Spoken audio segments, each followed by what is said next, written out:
Елате и вижте. Новото трасе, българските участници, световния елит. 14 юни, неделя, 11 часа. Мотополигон Троян, Гранд при България 2009. С медийната подкрепа на Българското национално радио.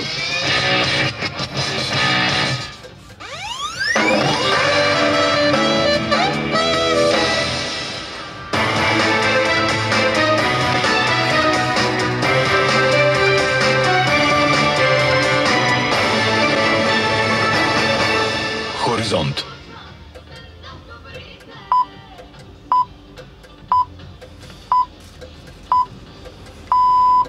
19 часа, емисия новини.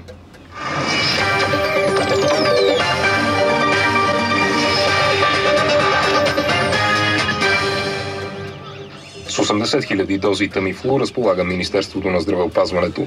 Това каза на извънредна пресконференция заместник-министърът на здравеопазването доктор Валери Цеков по повод обявяването на 6-та степен на опасност от пандемия от Световната здравна организация.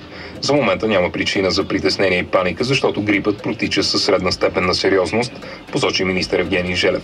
Географското разпространение не кореспондира с тежестта на заболяването. Хората трябва да бъдат спокойни, въпреки че трябва да внимават с контакти с болни, разболели се от инфекции. Изисква се спазване на хигиена. Не се препоръчва ограничаване на пътуванията. Тази пандемия е първа за този век, последната е била преди 41 години, каза Желев. Той подчерта, че ситуацията е под контрол и няма причина да се притесняват хората, защото заболяването в България протича по-леко. Утре в 14 часа и 30 минути ще бъде свикан пандемичният комитет, на който ще бъдат обсъдени допълнителни мерки за това какво ще се случва от тук нататък, посочи още министърът на здравеопазването. Градушка с размери на яйце унищожи реколтата и изпочупи керемиди в Дълспатското село Чавдар.